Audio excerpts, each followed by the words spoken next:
Agency to the Redevelopment Agency, the Public Finance Authority, Public Utility Authority, Housing Authority, Paris Joint Powers Authority, and Paris Community Economic Development Corporation of the City of Paris.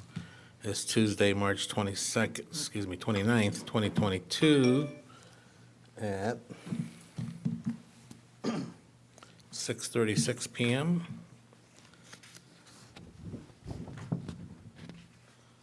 Madam Clerk, can we have roll call, please? Sure. Councilmember Nava? Here. Mayor Pro Tem Corona? Here. Councilmember Rapp? Here. Councilmember Rogers? Here. Mayor Vargas? Here. Thank you. And just for informationally, Councilwoman Rita Rogers will be joining us on Zoom. And for those of the public who is joining us on Zoom, if you'd like to make a public comment on the Zoom screen, please click on the participants button at the bottom of your screen. A list of participants will appear on the right side of the screen. At the bottom of the list, please click on the gray raise hand button. This will signal to the host that you would like to provide public comment, and you will be added to the list. If you are using Zoom on your smartphone, tap your screen. A new screen will pop up with the list of participants. Look for the raised hand button on the screen.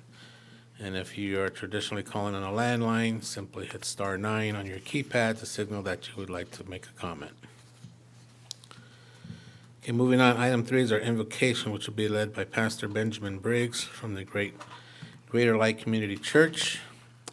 And then if you could remain standing for item 4, which is our Pledge of Allegiance, which will be led by Councilwoman Nava. Pastor, are you with us?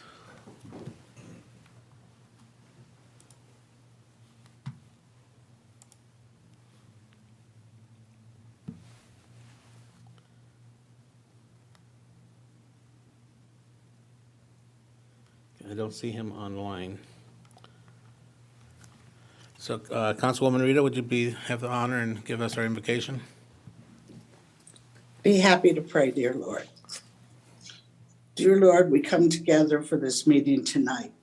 We ask you to bless our city, our residents, our law enforcement officers, and all of our first responders. We ask you to bless the staff of the city of Paris and this council, dear Lord.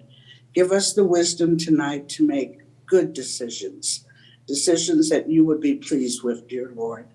We ask all these things in the mighty name of Jesus Christ. Amen. Thank you, Councilwoman Rita. Please join me as we salute our nation's flag. Ready, begin.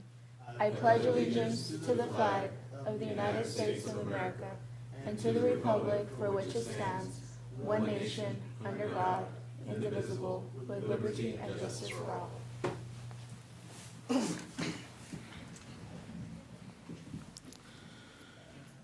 Okay, item 5 is a report on closed session items. Mr. Dunn? Thank you, Mayor. The council met in closed session to discuss the 2 items noted on the agenda. The items were discussed and staff was given direction, but no reportable action was taken. Thank you. Item 6 is our presentations and announcements. 6A is a presentation by Grid Alternatives. This item will be presented by Victoria Pacheco and the Executive Director Jaime Alonso of Grid Alternatives.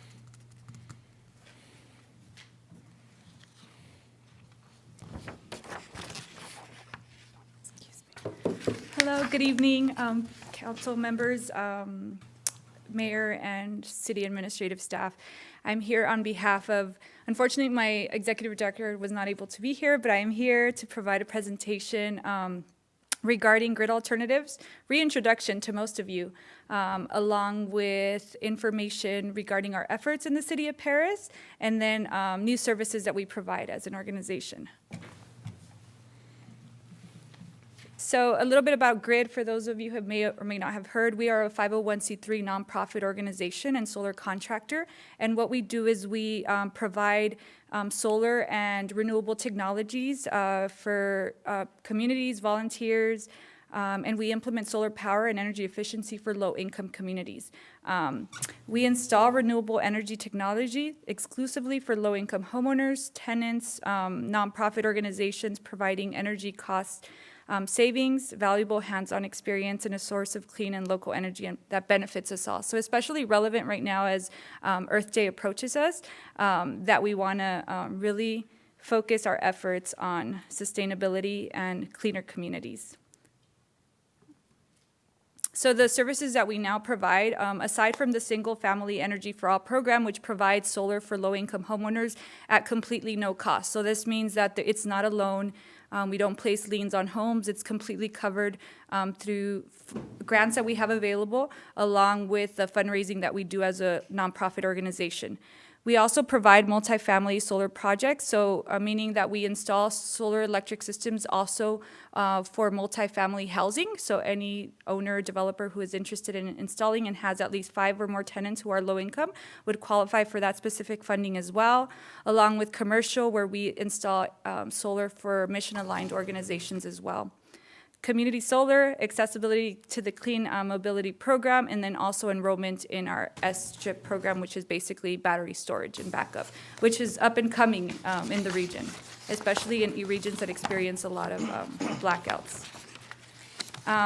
Along with the work that we do, the unique part about our program is that we also integrate an innovative workforce development program. So meaning that we provide hands-on job training experience for volunteers who are interested in learning about solar. At the same time, we are helping the resident, we are helping the organization or the multifamily development get solar while they receive training hands-on. As far as the city of Paris is concerned, through our partnership that we developed a couple years back, we have now been able to solarize over 150 homes in the city of Paris, saving families over $4.6 million in the system lifetime. So meaning because they are not paying anything for the solar or anything that it involves in the solar, they are receiving the savings immediately back. And so invested over $2.5 million in the city, specifically here in the region, which is also a part of our triple bottom line of equivalent to planting over 200,000 trees. So as you can see in the map that I provided, is the red and blue region are qualifying areas. These are the disadvantaged communities. That is one of the, basically one of the requirements to be able to qualify for the program, which are basically you own and live in the home. The household's income has to be below 80% area median income, meaning for the household size, the graph on the right shows the maximum household income. And then you must also live in an area that's considered disadvantaged community, which was a map in the previous slide. And as you may or may not know, the city of Paris is pretty much, all of it is marked by that disadvantaged community qualification. And then the last requirement is that you must have a solar appropriate roof, meaning that the system has to be able to be on the roof for the system lifetime. So we check and inspect all roofs prior to being approved. And then if you meet all these qualifications for our single family program, basically the system is at no cost to you.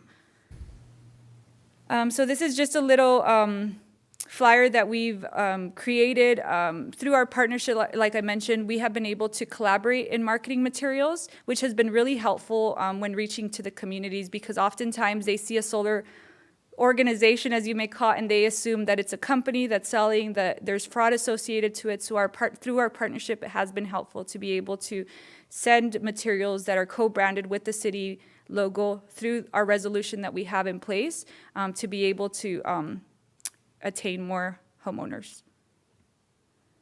As I mentioned before, along with not only the single family homes, we also are a fully licensed solar contractor. So we provide cost competitive solar installation services for affordable housing. And so we provide inspections, we provide interconnection, we provide the whole technical assistance part of it as well. We're equipped to be able to do that. So any new development, any old development who is interested in receiving solar and who has 5 or more tenants who are considered low income, then we would be able to also walk them through the process and provide incentives through our SOMA program, SOMA funding as well.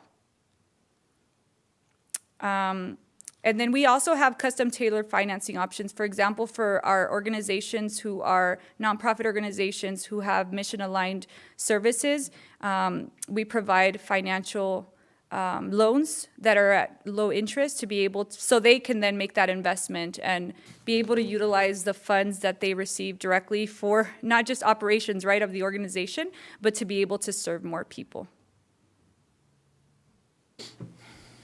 Along with our work of solar, we also provide battery storage options, which is new. This is the Chimehueve Community Center. We also provide solar for tribes in remote regions. And then, of course, our innovative workforce development program, which is hands-on certified training, job placement, our Solar Futures program, Solar Corps, and then paid internships as well. So we integrate that part of it as well, which is a part of our mission. And then this is a picture of an installation we did for NPHS, which is Neighborhood Partnership Housing Services. And then we've also done a couple other food pantries, gymnasiums that are nonprofits.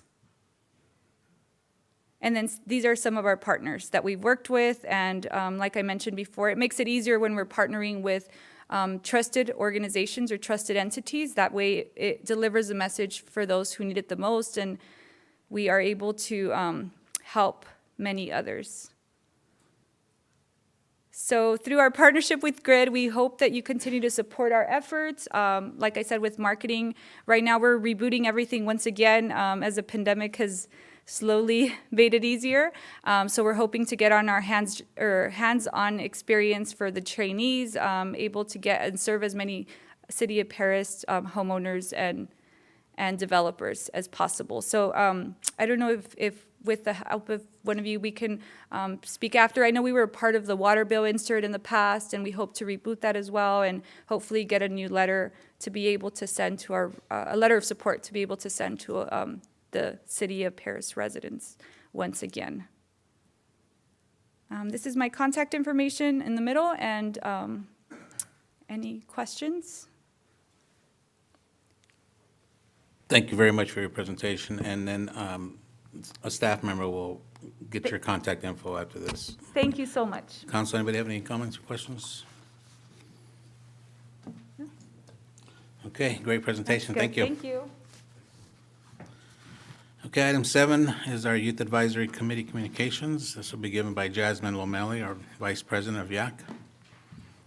Honorable Mayor, members of the City Council, and City staff. Good afternoon. I am honored to be YAC's Vice President, Jasmine Lomeli. Today I will be providing an update on YAC's latest and upcoming events. To begin, on March 16th, YAC participated in the Teen Board Exchange via Zoom. This was a perfect opportunity to collaborate and engage with other youth communities just like ours. YAC also participated in the Fontana Summit on March 19th. During the summit, we engaged in informational breakout sessions that addressed mental health. Another beneficial breakout session involved gathering with the MYAC of Fontana. YAC is excited to partner with the Paris Valley Historical Art Museum. YAC will be hosting a booth the last Friday of every month that will have various artist activities. Our first booth took place on March 25th with canvases and paint for the community. YAC would also like to invite everyone to our open mic night this Friday from 7 to 9 p.m. at the Statler Youth Center. Lastly, I would like to remind everyone that YAC applications are now open and can be found at thecityofparis.org. The application is due July 29, 2022 at the Statler Youth Center. In particular, YAC would like to bring more awareness to the National Nutrition Month. Many of us believe veggie chips are a healthy alternative to other chips. However, veggie chips are extremely processed and not much better than other chips. One great snack that cannot go wrong is fresh fruit such as apples, grapes, carrots, and so much more. Finally, YAC would like to remind everyone to follow us on social media at Paris YAC for more updates and upcoming events. For more important information on YAC or any events discussed today, feel free to dial the Statler Youth Center at 951-435-7230, extension 400. YAC would also like to remind everyone to stay safe and healthy. Thank you. Thank you, Jasmine. Item 8 is our public comments. We'll allow for 3 minutes for any item that's not on the agenda. Madam Clerk, do we have any requests to speak? No, sir. IT? No, sir. Anybody in the audience wishing to speak on any item not in the agenda? Okay, move on to item 9, which is our approval of minutes.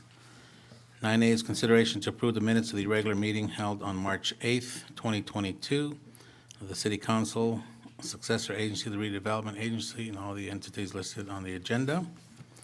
If no one has any comments or questions, I'll entertain a motion to approve.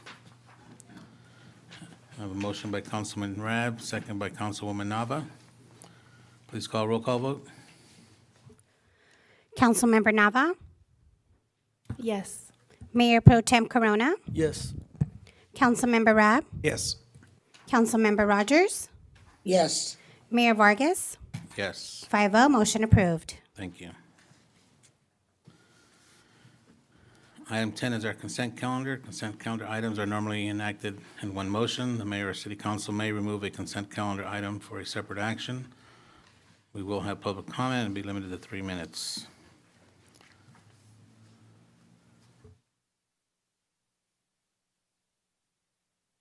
Madam Clerk, do you have any requests to speak on this? No, sir. IT? No, sir. Okay. Council, anybody have any comments or questions, any items they want to pull? Okay, seeing nobody in the queue, I'll entertain a motion to approve. A motion by Mayor Pro Tem Corona, second by Councilman Rab. Please call roll call vote.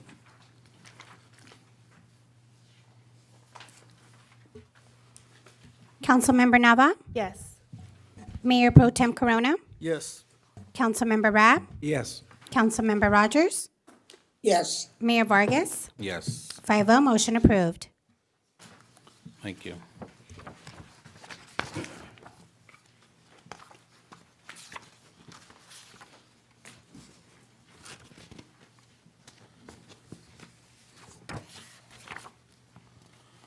Okay, item 11 is our public hearings.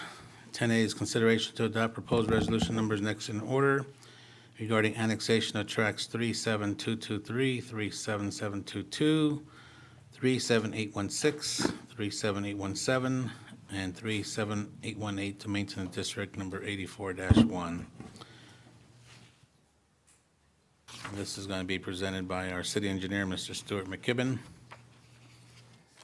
Good evening, Mayor, Honorable Mayor and Honorable Council members and city staff. Tonight's presentation, as usual, will be by Daniel Louie of Wildan Financial. Thank you.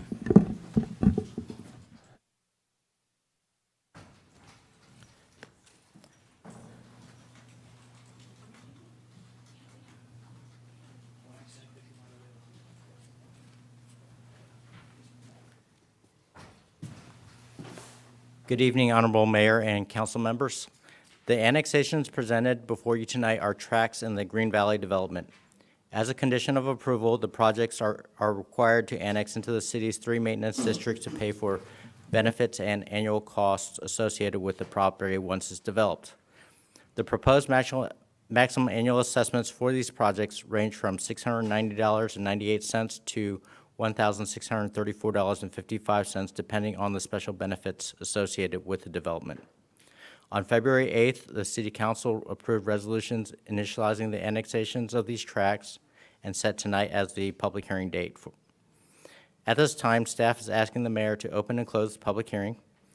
Following the hearing, the city clerk is to open the ballots. There are 3 property owners and 6 tracts associated with the annexations, so there are 14 ballots sent out, 3 of which are for the Maintenance District 84-1 lighting, 6 for the Landscaping District, and 5 for the Flood Control District. If there are no majority protests, then the City Council can consider the approval of the resolutions confirming the annexations. Unless there are any questions, this concludes my presentation. Council, have any questions or comments for clarification before I open up the public hearing? All right. Going to open up the public hearing now. Madam Clerk, do you have any requests to speak? No, sir. IT? No, sir. Anybody in the audience wishing to speak on this item? Okay, we're going to close the public hearing, and I'll ask the city clerk to open up the ballots.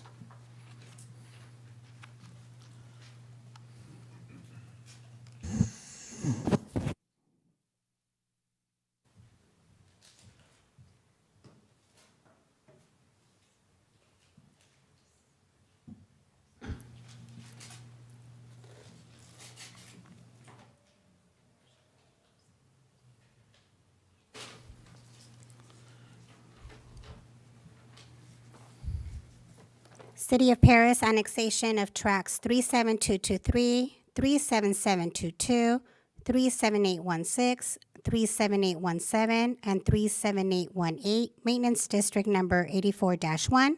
The ballot is marked yes.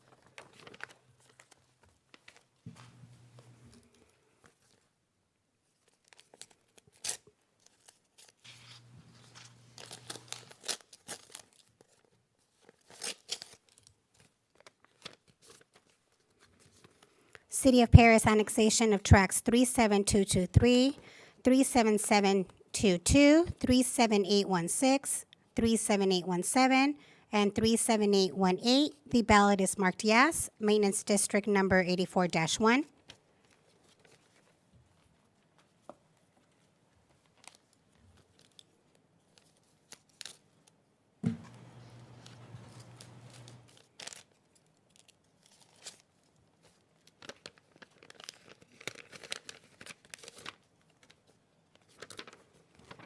City of Paris annexation of tracts 37722 to benefit zone 125, flood control maintenance district number 1. The ballot is marked yes.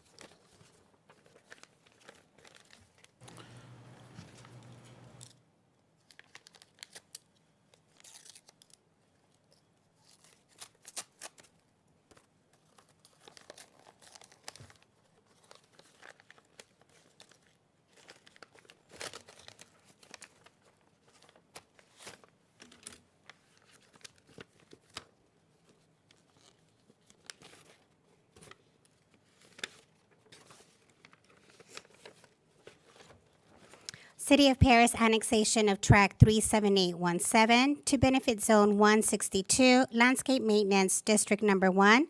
The ballot is marked yes. City of Paris annexation of tract 37262 to benefit zone 162, landscape maintenance district number 1. The ballot is marked yes. City of Paris annexation of tract 37223 to benefit zone 162, landscape maintenance district number 1. The ballot is marked yes. City of Paris annexation of tract 37818 to benefit zone 162, landscape maintenance district number 1. The ballot is marked yes.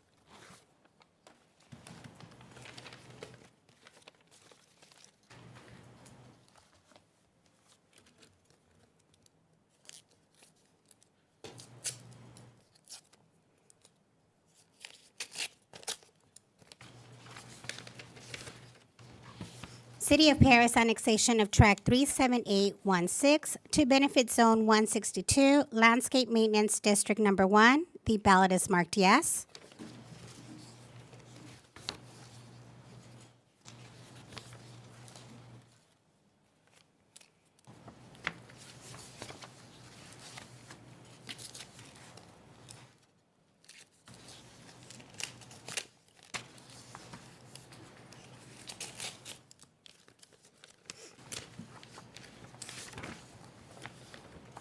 City of Paris annexation of tract 37223 to benefit zone 124, flood control maintenance district number 1. The ballot is marked yes.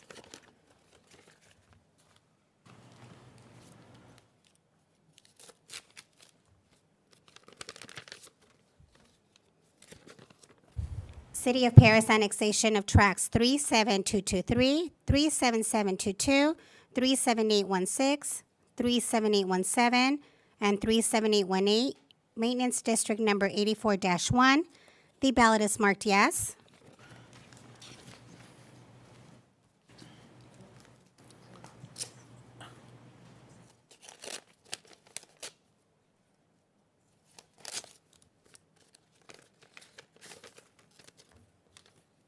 City of Paris annexation of tracts 37816 to benefit zone 126, flood control maintenance district number 1. The ballot is marked yes.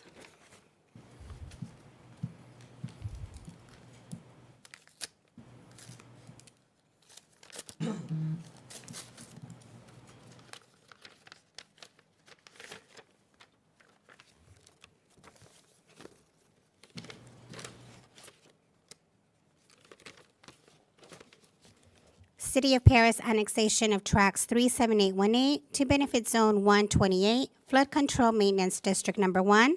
The ballot is marked yes. City of Paris annexation of tracts 37817 to benefit zone 127, flood control maintenance district number 1. The ballot is marked yes. City of Paris annexation of tracts 37223 to benefit zone 124, flood control maintenance district number 1. The ballot is marked yes. Thank you. Okay, at this time, I'm looking for a motion on the resolutions. A motion by Councilman Rab, second by Councilwoman Nava. Please call a roll call vote. Councilmember Nava? Yes. Mayor Pro Tem Corona? Yes. Councilmember Rab? Yes. Councilmember Rogers?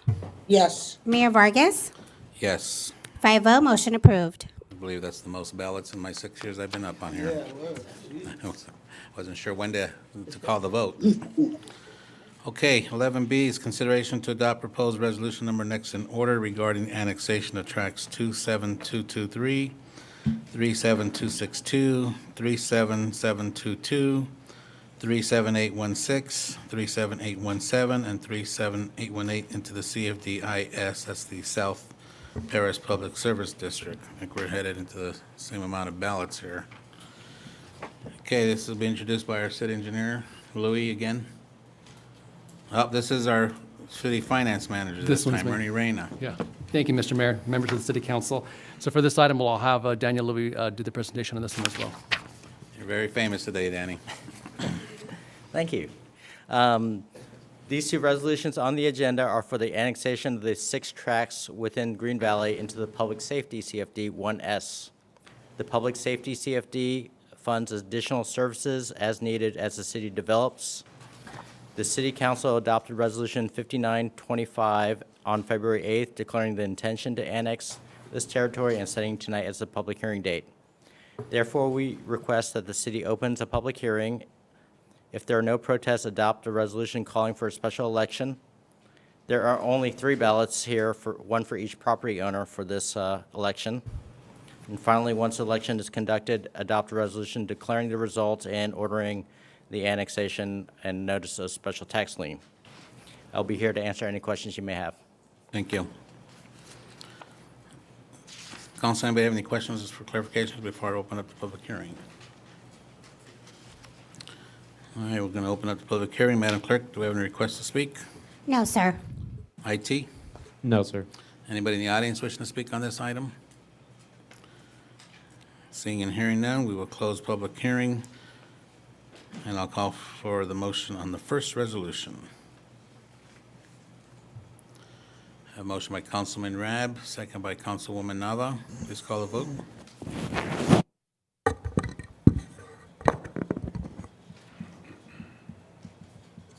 Councilmember Nava? Yes. Mayor Pro Tem Corona? Yes. Councilmember Rab? Yes. Councilmember Rogers? Yes. Mayor Vargas? Yes, 5-0, motion approved. thank you. Okay, Madam Clerk, can you open up the ballots, please?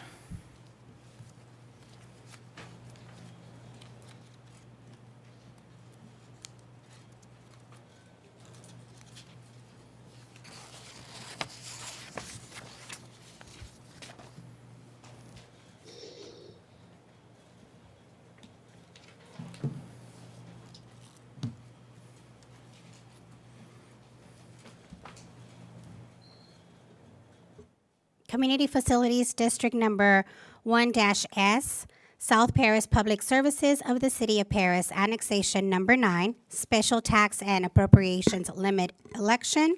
The ballot is marked yes.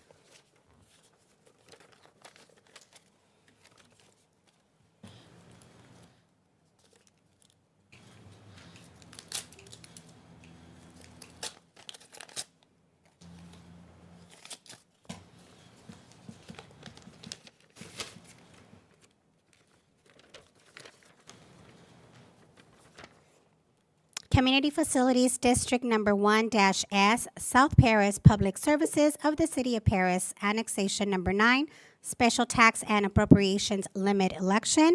The ballot is marked yes.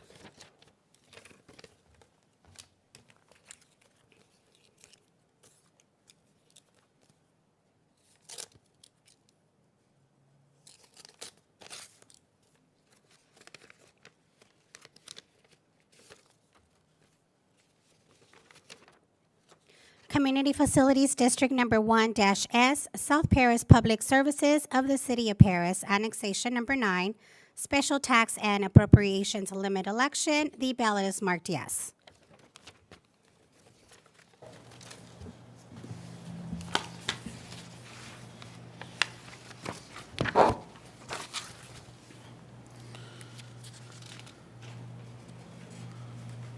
Okay, thank you, Madam Clerk. Council, at this time, I'm looking for a motion.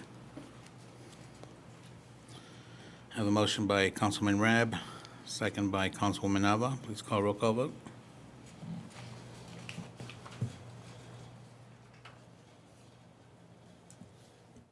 Councilmember Nava, Yes. Mayor Pro Tem Corona, Yes. Councilmember Rab, Yes. Councilmember Rogers, Yes. Mayor Vargas, Yes. 5-0, motion approved. Thank you. 11C is consideration to adopt proposed resolution number next in order approving the Certificate of Agriculture Diminishment Tentative Cancellation 21-05227 of the Paris Agricultural Preserve Number 1, Map 56, Williamson Act Land Contract. And this is to remove approximately 15.95 acres out of the Williamson land contract. The site is located at the southwest corner of Patriot Boulevard and Morgan Street. The applicant is Patriot Development Partners. And this will be given by our Director of Development Services, Mr. Kenneth Fung. Good evening, Mayor, members of the council. This item will be presented by our contract planner, Chantel Powers. Thank you. Good evening, Honorable Mayor and council members. The item before you is a request for a certificate of agricultural diminishment for the Patriot Development Partners project site.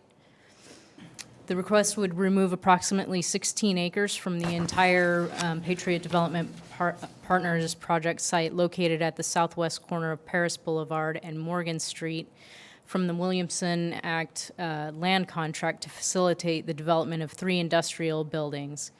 The project itself was approved by the Planning Commission on August 18th, 2021. I've provided a sample of the site plan so you can see building number 1 is on the west side of the property. Building 2 is at the corner of Paris Boulevard and Morgan Street, and building 3 is at the south end of the property. I've also provided a sample of the proposed and approved architecture for all 3 buildings. The agricultural diminishment process requires the Williamson Act contract under California law that provides property tax relief to owners of farmland and open space land in exchange for an agreement that the land will not be developed or otherwise converted to another use. To remove land from the Williamson land contract first involves the petition for a tentative cancellation. And the cancellation petition is a 2-step process that includes step 1, a tentative cancellation approved by the City Council. That's where we're at tonight. And then step 2, the final cancellation will come at a future date upon payment of cancellation fee and recordation of the tentative tract map. Actually, sorry, that should be tentative parcel map for the project site. The staff recommendation is that the City Council adopt the resolution approving the Certificate of Agricultural Diminishment, tentative cancellation 21-05227 of the Paris Agricultural Preserve Number 1, Map 56, Williamson Act Land Contract, also known as the Williamson Land Contract, to remove approximately 16 acres out of the Williamson Land Contract and determine that the proposal is covered under the mitigated negative declaration number 2360. I can take any questions that you have at this time. The project applicant was not able to be here in person today, but he is available via Zoom for questions as well. Thank you, Chantel. Council, anybody have any comments or questions before we open up the public hearing? Okay, you did a good job, Chantel, thank you. Thank you, Mayor. Madam Clerk, we're going to open up the public hearing. Do we have any requests to speak? No, sir. IT? No, sir. Anybody in the audience at this time wishing to speak on this item? Hearing and seeing none, I will close the public hearing. I'll call for a motion on the resolution. We do have one clarifying question. Councilwoman Nava? All right, just to be brief, thank you for the presentation. Absolutely. So just to clarify, according to CEQA, all potential effects of the proposed project will be mitigated for this particular project? That's correct. Okay. Yes, the M&D was adopted by Planning Commission along with the approval of the project. Okay, that's the only question I had. Thank you. Yeah, great. Okay, I'm looking for a motion. A motion by Councilman Rab, second by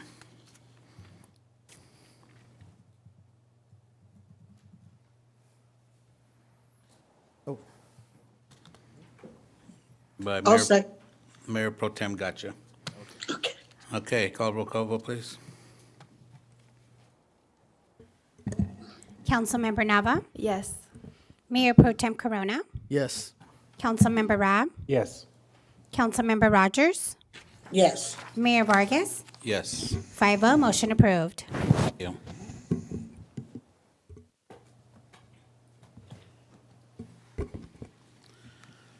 Okay, item 12 is our business items. 12A is a presentation from IRIX Ethical Artificial Intelligence System. This will be introduced by our Chief Information Officer, Mr. Arturo Cervantes. Let me adjust the mic here. There we go. Good evening, council members and staff. On March 18, as you're aware, 2022 of this month, IRIX Secure Solution introduced a camera software system and met with Mr. Mayor Vargas and Councilman Rab and some of the staff. The system now is being presented to the City Council for review and input. For this item, I will introduce Mr. Calvin from IRIX.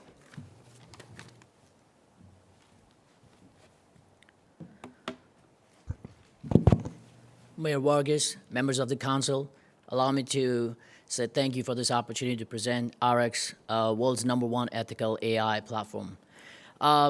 RX allows City of Paris to adapt 21st century type of problems related to pandemics, missing children, children being abducted, mass shootings, rising crime rates in our parks, loitering, and park safety, shopping areas, and much more. So our dedicated engineers and team of scientists are 100% committed to the public safety of City of Paris.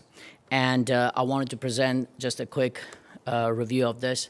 So if you see in the presentation right here, RX utilizes the existing infrastructure the City of Paris has today. So at the bottom, all the sensors and the cameras that today our City of Paris has, RX utilizes that and allows the authorities on the top a proactive opportunity to stop and opportunities to basically intervene and create a safe environment for the residents of City of Paris. So for example, if there's an active shooting situation or a hit and run in our beloved schools or any of them, when Lieutenant Mike responds to that, he's going in there blind. RX gives this real-time situational awareness that's about 0.4 seconds. And if it's a handgun or a rifle, if it's one shooter or two shooter, like that kind of situational awareness saves a lot of lives and protects our first responders.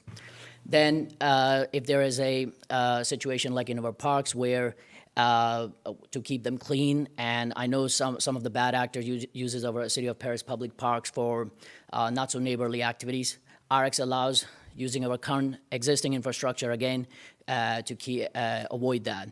And finally, if there is a abducted child or missing children, right now we use a service called like Amber Alert that we send the text and all that.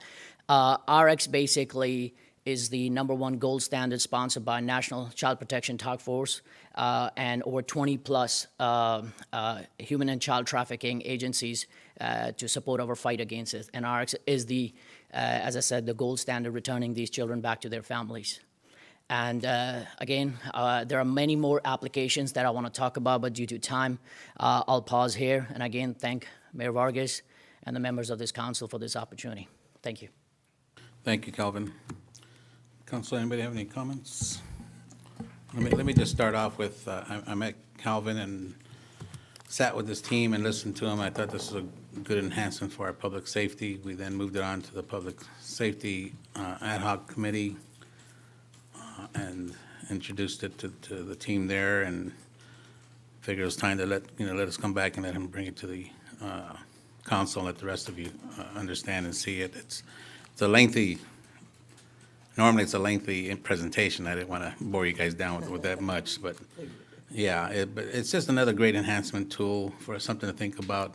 The other thing too is we had a change in our police administration. Our lieutenant that you met, who acts as our assistant chief, has moved on to other assignments. So we now have a new assistant chief, Lieutenant Reyes, and the chief is not familiar with this as well. So I'm going to allow for any comments or questions from council, but then I want you, Calvin, to go back and see our chief and give him your business card, and then I'm going to regroup with the chief and council or ad hoc. We're going to have to basically Regroup. review again before we move forward. Absolutely. Okay, so in fairness to everybody. So council, anybody have any questions? Yes. Council, Mayor Pro Tem? Okay, yeah, you know, the only question I have, are you guys contracted with any other cities, or? So we are actually, RX itself is a big data platform. So what it does is that for these bigger cities and multi-city tenants, it takes few months to get to the contract stage. So we are deployed in London, we are deployed in many other cities, but in California, City of Paris will be the first city if like everyone likes it and all that in California. So I'm looking for a champion city that can use technology to enhance the existing infrastructure. Okay, well, I mean, like Paris is a fairly small city compared to London. Correct. But are you involved with any other cities that are maybe 100,000 or less people? Not 100,000 and less Okay. at this, but that's the beauty of RX. It's the most agile software ever been created. About 8 months ago in DC, NIST, which is an extension of federal government, did a bake-off all over the world for any type of AI platform. We're talking about big techs from Facebook's, Google, Microsoft's of the world to participate in that. And RX came number one on accuracy and speed. So when it comes to the technical dominance, we have done enough work. However, when it comes to the public safety and for these smaller cities like Paris, yes, we still have some work to do, and hence we're having this conversation here. Okay, so would the law enforcement kind of run the technology, or would you guys do it and feed it to our law enforcement? So I can show the an interface maybe into the secondary meeting, and it's basically uses all the existing sensors and cameras and brings them together, because right now there's silos of information in City of Paris or everywhere else, anywhere in the California infrastructure. And RX is agnostic to any hardware. Any type of vendor that you're working with, all that RX pulls that all in and gives that situational awareness to law enforcement agencies, like as you see here, Sheriff Department or a 911 dispatch center or California Highway Patrol, depending on how you want to share the information. Let me interrupt real quick. It's an app base that's gonna interface with all our existing cameras throughout the city. Okay. And just like the other programs, apps they have, they can go right to the deputy on their phone, into their MDCs, their computers, the dispatcher. But it's all done utilizing what we have already.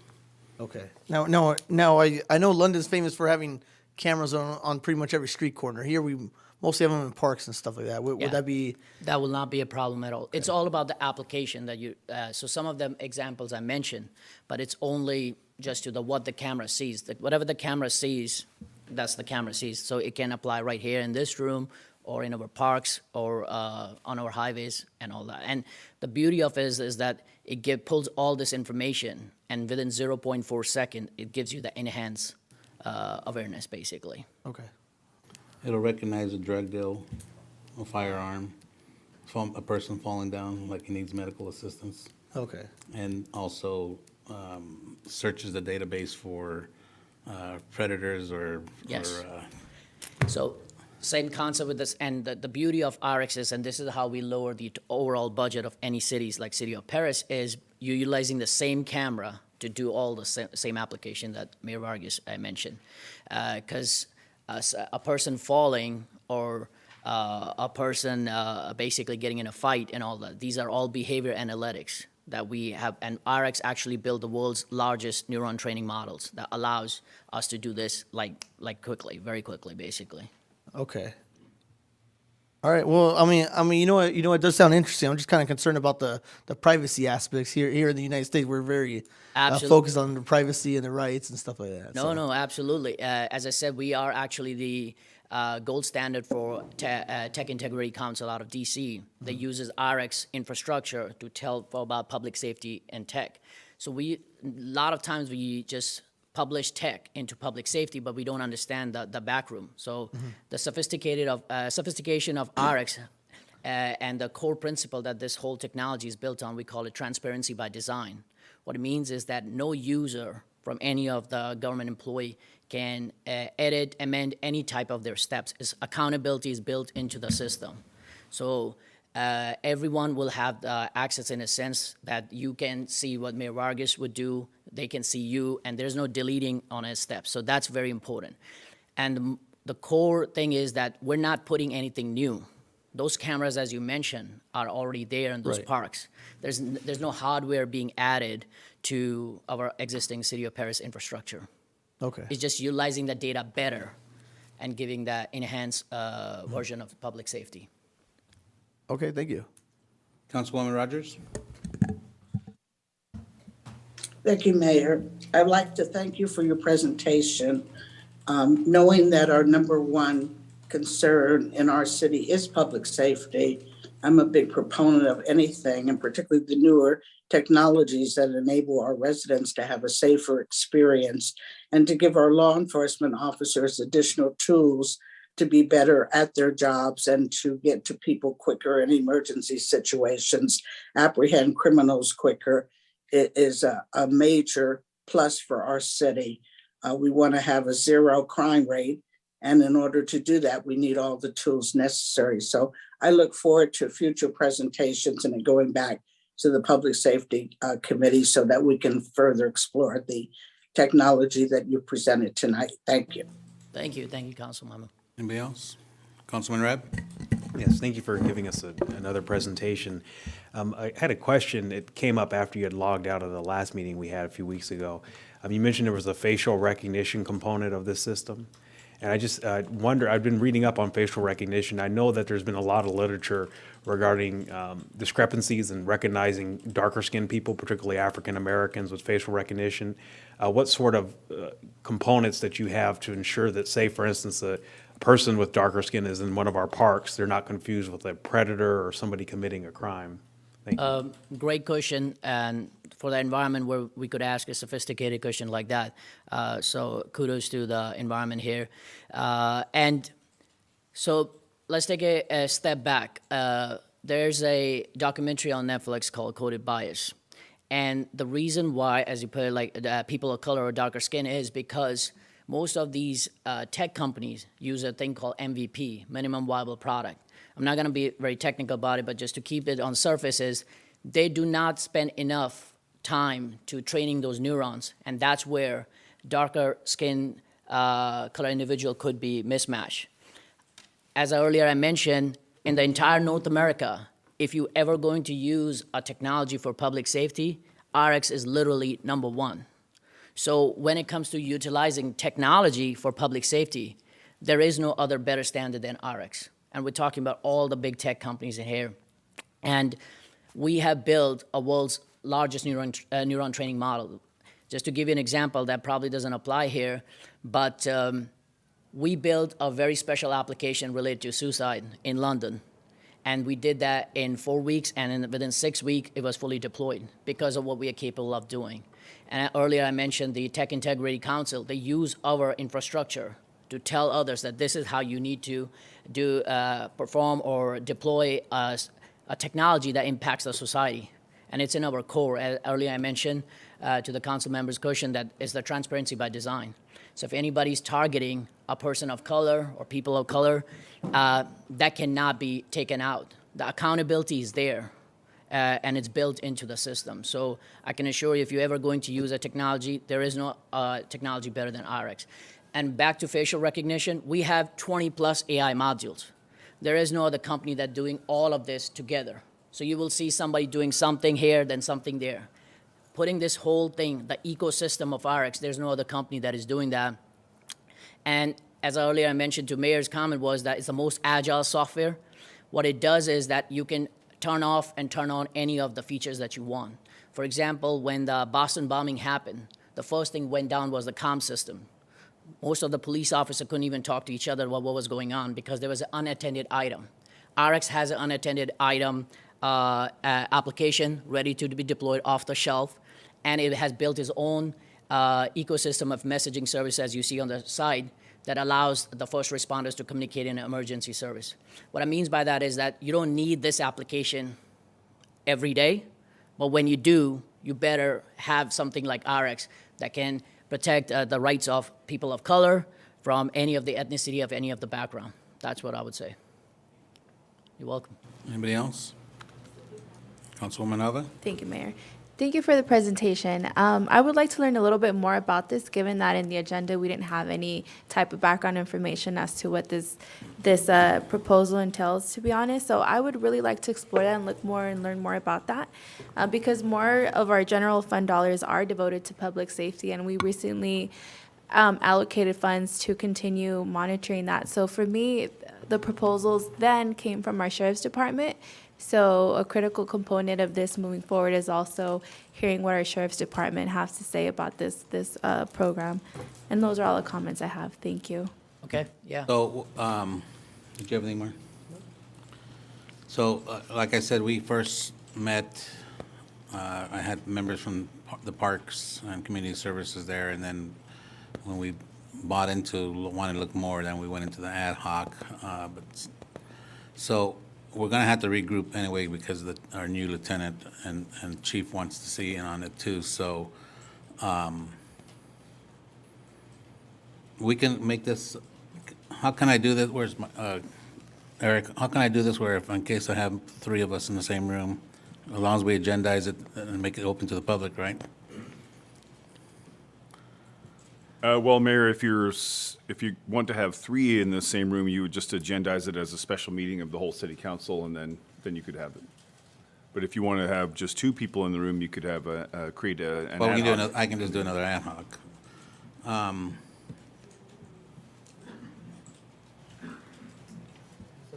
If I may, we can agendize it at another meeting with a more detailed presentation. Right. Or it could be even earlier as a workshop. Sometimes we used to do workshops. Well, let's back up here. Let me just have you come back, and I'll have my executive assistant create a meeting with me, you, and the chiefs and the lieutenant chief, just so they can see, they can buy more into it, because council's gonna need their input. But so I want you to go into much more greater detail and with the techie stuff and all that, and then we will agendize it, bring it back. And then you'll get a more in-depth. But if Councilman Rab doesn't mind, I can invite you to that one, because he's already seen all that.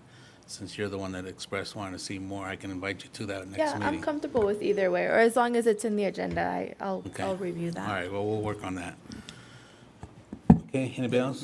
Yeah. I'm wondering if you happen to have a website or some kind of YouTube video that we could go to kind of get more information So about my it. team has created actually a dedicated video to you guys, and what we'll do is I'll send out the video and a link, and yeah, you guys can then watch the video. It's a 4-minute actually talking about the interface, Councilwoman. That's exactly, it will give you like a very quick rundown within 4 minutes how the ecosystem work and all that. Okay, thank you. Okay, Calvin, just make sure to share your business card with my chief back there behind you and the lieutenant. All right. And then like I said, I'll have Monica regroup again so we can get this moving. Absolutely. Thank you. Thank you, Thank you for your time. Thank you.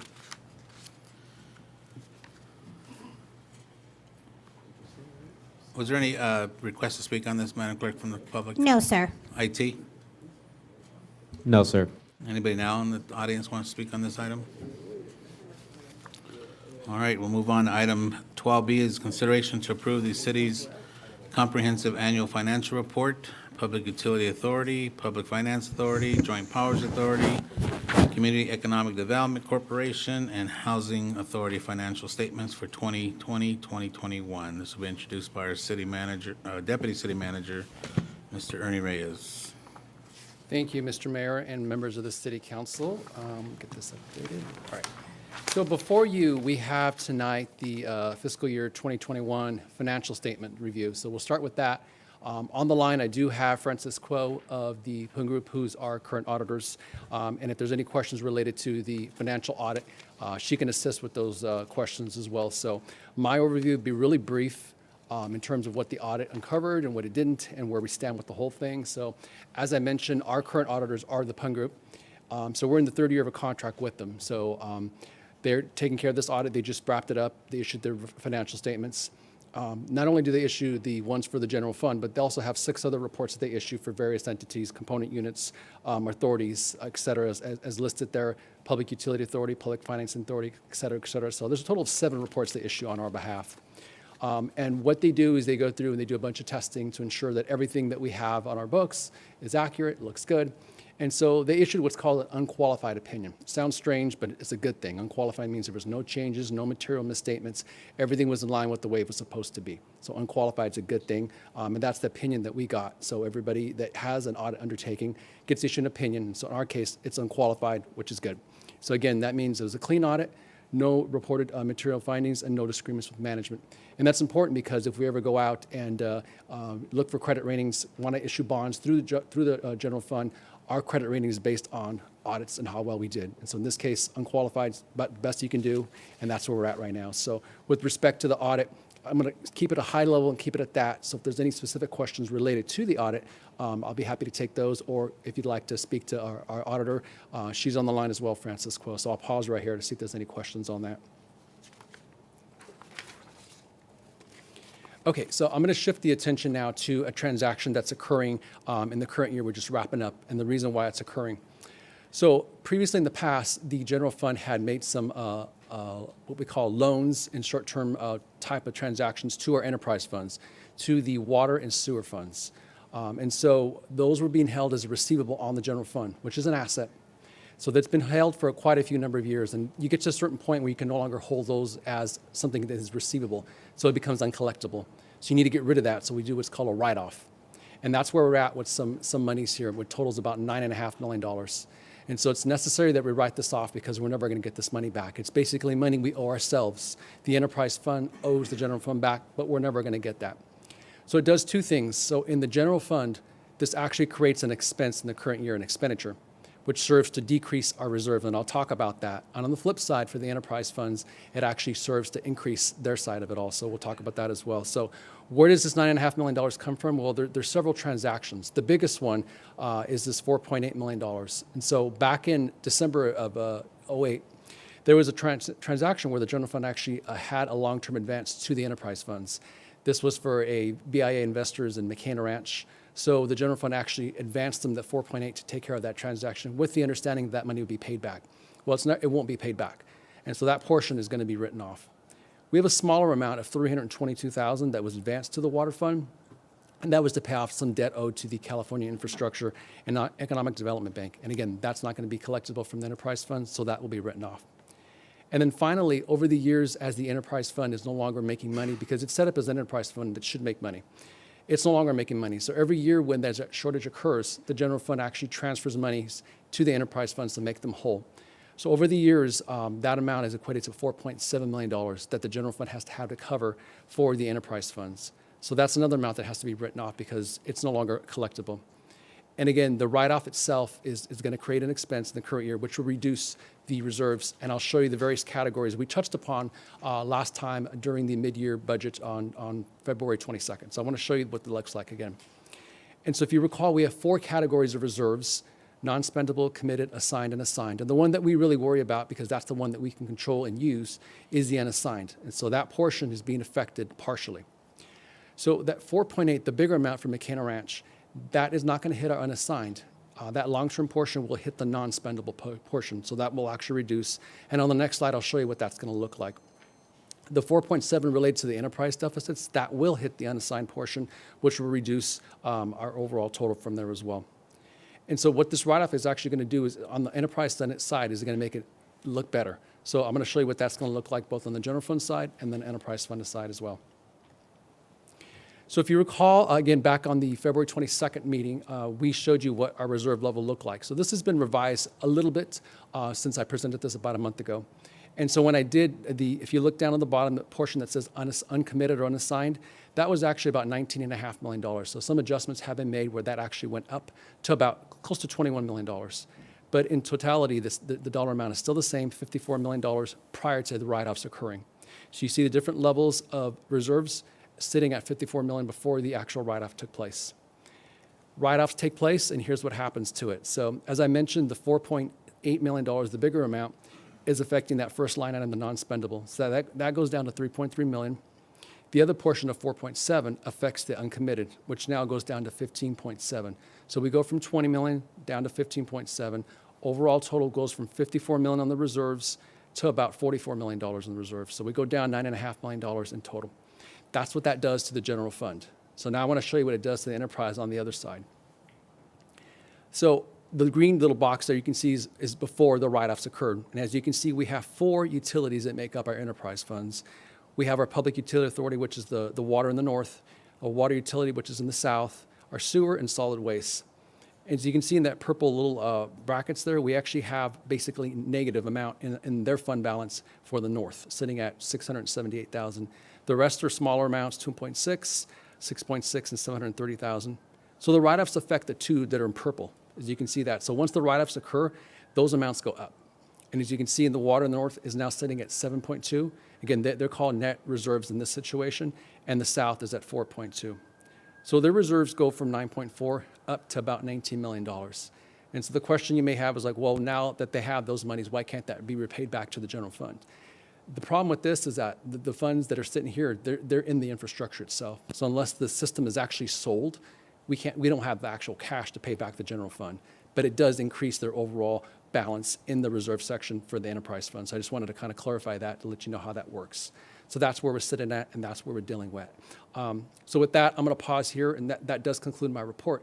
But if there's any questions related to the general fund, to the enterprise, the write-offs, the process, or even the audit, I'll be more than happy to help with answer those questions for you.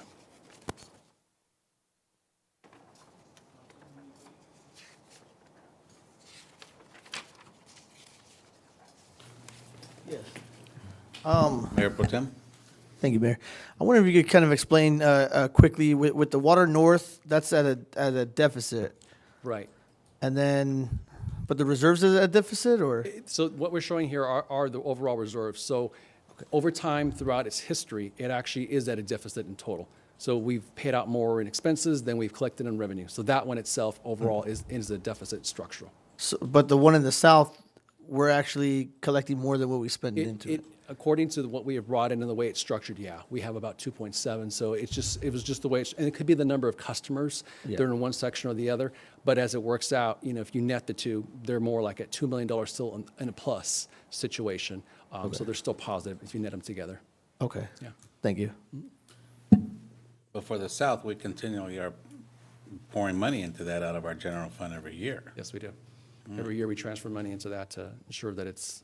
But that's not one of those, that doesn't go back into this, where it goes back to a write-off again? Because we keep pouring money in? It could, potentially. So next year, if we're in the same situation where these utilities are at a loss, then the general fund makes a transfer over. Yeah. And yeah, that's money that we're not going to get back. Been taking money like that for the last several years. And one of the point I wanted to make is that on the enterprise side, by eliminating that liability they show, it makes it more attractive to any potential, viewers of the statements themselves. So they no longer see that liability on there. So that's a plus. So that's one thing we have going for us. But I wanted to point that out. Point taken. Anybody else?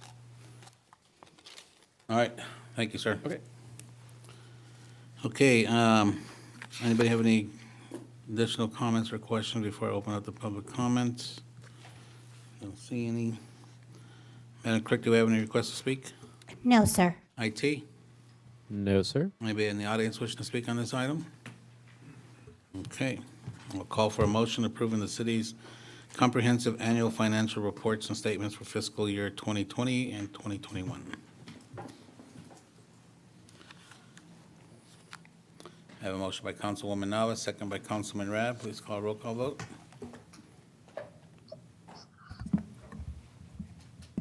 Councilmember Nava? Yes. Mayor Pro Tem Corona? Yes. Councilmember Rabb? Yes. Councilmember Rogers? Yes. Mayor Vargas? Yes, 5-0, motion approved. thank you.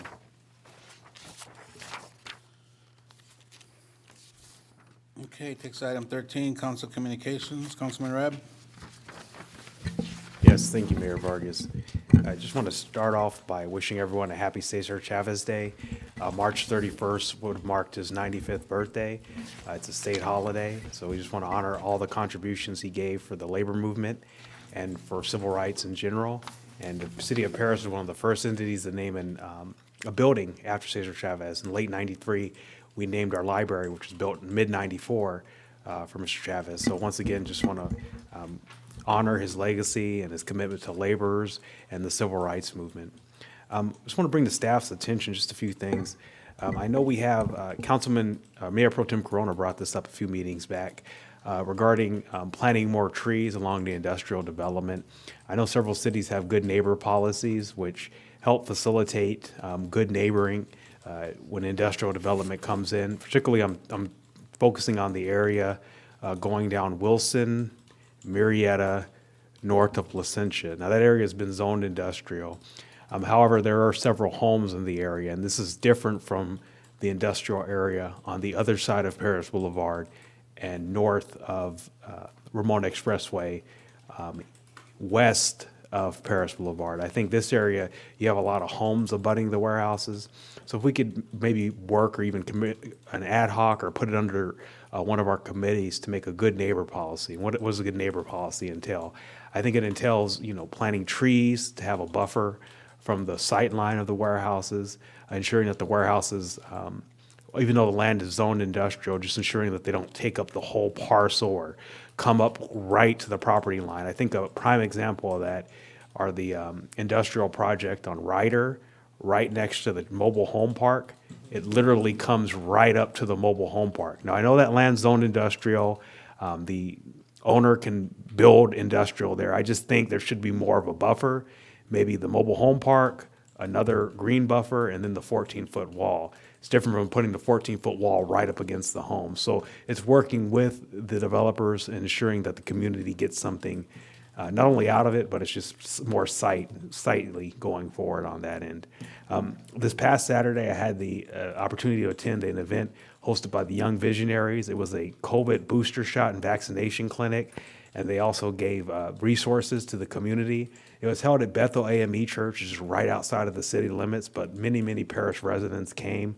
A lot of people got their booster and vaccines, and they also gave out free prizes. So I just want to thank Terrence Stone from the Young Visionaries. I'd like to thank Pastor Johnson from the AME Church, thank the members of Bethel AME for coordinating to use the site, particularly my stepmother, Deborah Jurek-Rab, for helping facilitate with Young Visionaries for the site. And with that, it closes my public comments. Thank you so much. Thank you, Councilman Rab. Just to clarify, were you talking about the trees? Is that for an existing warehouse that's there now? It's Or new warehouses? It's anticipating future warehouses. So Okay. I know there are a lot of industrial projects coming down Wilson. And I've been running, I started running down the running path back when the pandemic hit. And there was a mega warehouse that went, not a mega warehouse, but it's about 300 square foot warehouse that went on Wilson. And I'm just thinking of the residents that are right there off of the houses off of Evans. They have that nice terrace, and they're just looking directly at a warehouse. Now, I know they're zoned to build that. I just think maybe planting bigger trees, eucalyptus trees, maybe working with the warehouse to make sure the lighting is just not shining into those people's patios. Just certain aspects on that. On the other side, if you go down Redlands, I know there's certain projects planned that are going to abut the trailer home park and the homes on Galileo, right off of Ryder. It's just ensuring that the developer, they have the square footage to build a 500,000 square foot warehouse, but maybe scaling the project back into a series of 100 square foot or 200 square foot. I'm thinking about that area south of Ryder, north of Placentia, east of Redlands, all the way up to Wilson. Now, I know it's zoned industrial, but I think it's a different sort of area versus all the other areas. I hope someone's writing all that down. Yeah. Because I'm lost already. But, I know the area because I run there every morning myself. Yeah, I see you all the time. Yeah. So what I want to do, City Manager, let's and Public Works, let's start with the Beautification Committee, and then we can work with the current developers, our contacts, and maybe get them to plant some extra trees. And then obviously for future projects, that'll have to go, we'll hit the planning department for that one. Planning should be able to throw that in there. Our planning commissioners are doing really good these days, and I think they can pretty much get what we need, so. Great, thank you. Thank you. Councilman Rab. Councilwoman Nava? Thank you, Mayor. To add to that comments that were just made, I actually wanted to touch on those a little bit tonight. So just looking into the agricultural land, there really isn't any areas planned within the city of Paris in the general plan. So hopefully that's something that we could also look into and incorporate, given that there are several conversations to diminish agricultural land. But there are other cities who have preserved areas for such purposes. So also, I wanted to go ahead and share a little bit about what I've been up to. City Clerk Nancy and I had the opportunity to attend the Paris Union High School District Student of the Month, and it's always a highlight of this work to get to learn about all the amazing accomplishments our students here in the region are, and their journeys as well. It's a great event. And then I also had the opportunity, Councilmember Rab forgot to mention this, about volunteering to plant trees along 8th Street. So the city of Paris did a wonderful job recruiting volunteers. We actually got done way before anticipated. So we beat our lunchtime, so that was great. And then also for that, we're hoping that the students over at Pinacati and just the Paris residents will have more shaded areas as they walk along 8th Street. So I look forward to seeing these trees grow in the future. And then lastly, I participated in the annual Cesar y Chavez Scholarship event. This is where we celebrated Moreno Valley College students, scholarship recipients, and they had an excellent theme this year, which was fitting for the month, Con ella sí se puede, and it stands for With Women It Is Possible. And so Dolores Huerta herself actually served as this year's keynote speaker, so that was a treat. And those are all the comments I have for tonight. Thank you all. Thank you. Councilwoman Rogers? Yes, it's very good to see that the left turn sign indicator and the reflectors are finally up on San Jacinto right before you get to Dunlap. So I want to thank Stuart for following up on that with Oversight County and getting that done. And those are my only comments tonight. Thank you. Thank you. Mayor Pro Tem? Thank you, Mayor. I did attend the city hike up Coney Hill, so I want to thank staff for putting on such a great event. I tried making it to a tree event, but they had so many volunteers that they planted all the trees. Got kind of a little sad. But I did find a tree that kind of tilted to the side, so I went out and replanted it myself. No. Anyways, on to another note. I want to ask our staff to look into purchasing and donating an accident or crime scene privacy canopy or screen for our local sheriff's department to utilize for use during a traffic accident or crime scene. I know that any victim deserves to have their dignity of not being on display for everyone to see. And at the same time, I do believe that the residents should deserve the dignity of not exposing their children to some things that they shouldn't have to see in a city like that. I do understand that our sheriffs are doing an important job. They're gaining evidence, and which is very important. But I think at the same time, we could also put up some privacy to protect our for the dignity of any victims and also for our residents as well too. But I do want to thank our sheriffs for being professional and dealing quickly with two high-profile crimes for our city. So it's a big shout out to our law enforcement for doing a great job of protecting our residents and for arresting any suspects involved in all those things. I did attend the CPRS in Sacramento a couple weeks ago with our staff as well too, with several members of our staff. CPRS is the California Parks and Rec Society. It was held in Sacramento, where we did once again get an award for another one of our projects and with Getz Park Phase 2 design. So we got another award.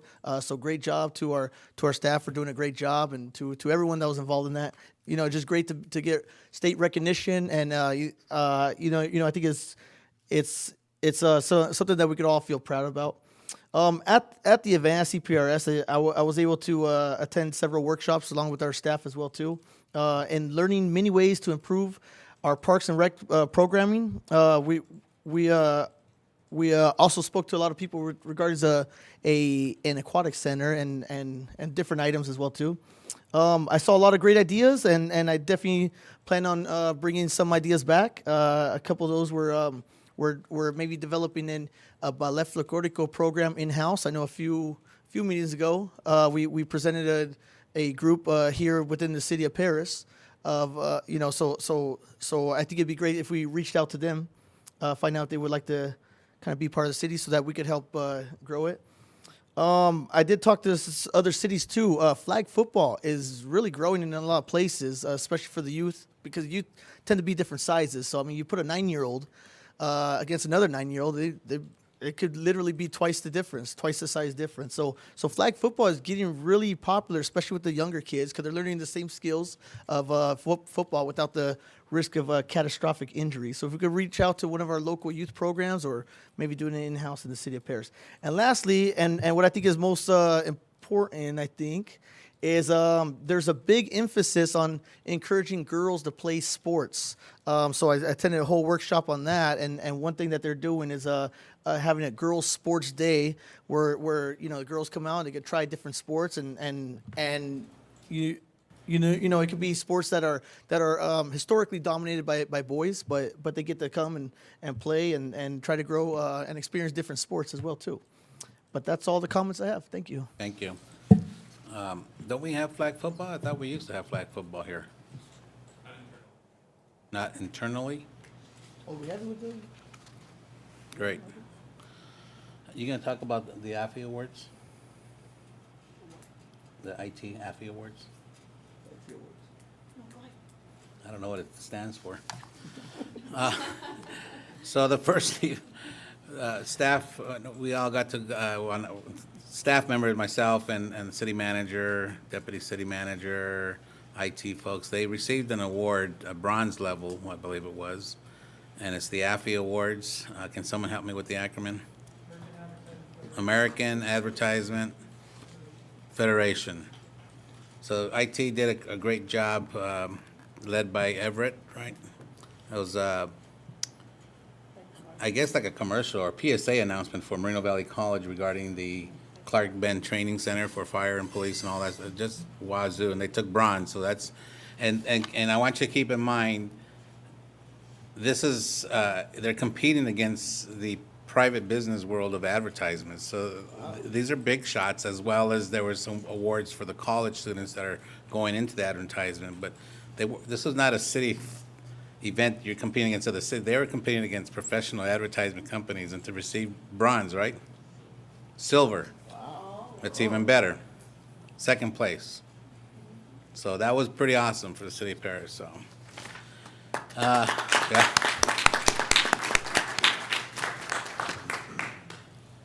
We talked about the tree planting. Opening ceremony for pony baseball and softball. Mayor once again threw a strike in the first pitch. All right.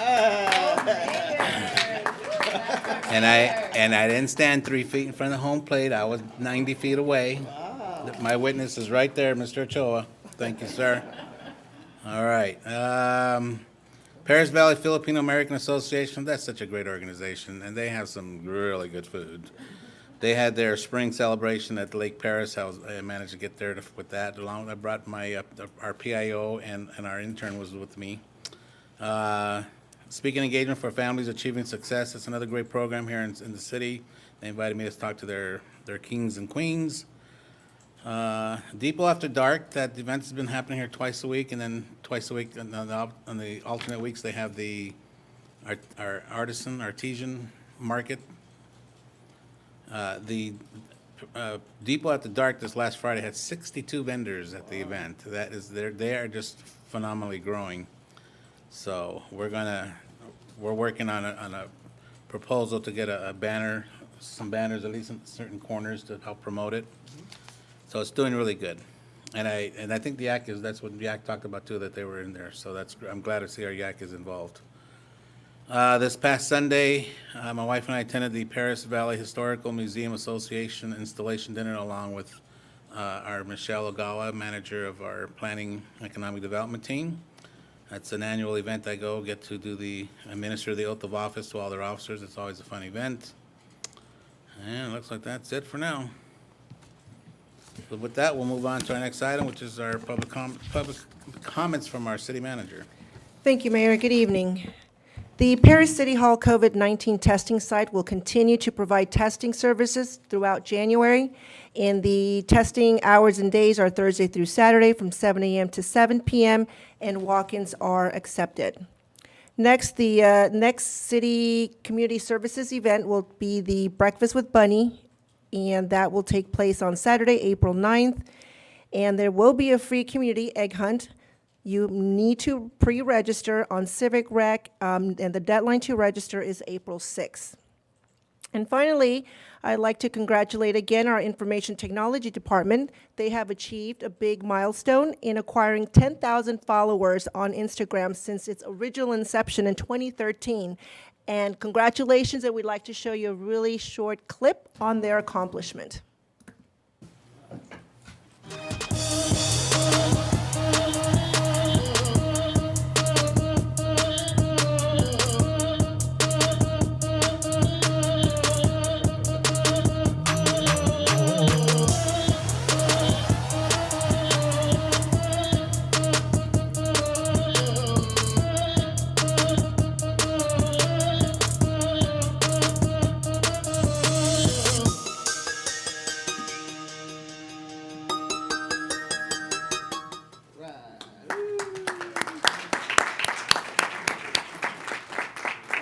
That concludes my reports. Thank you. Thank you. And This week on the Muse, Paris is awarded a Clean California grant for Copper Creek Park, bringing new renovations to an important park here in Paris. before we close, I want to remind everybody tomorrow, or Thursday, the 31st, is the celebration of life for former Mayor and Councilman Al Landers. The venue has changed. It's at 2 p.m. It's going to be at the Paris Valley Airport out in the beautiful gazebo area that they have there. So that's Thursday at 2 o'clock p.m. All right. That being said, we're going to move on to item 15, which is our adjournment. Thank you, everybody, for joining us on Zoom, on YouTube. Have a safe evening, and we'll see you all next meeting.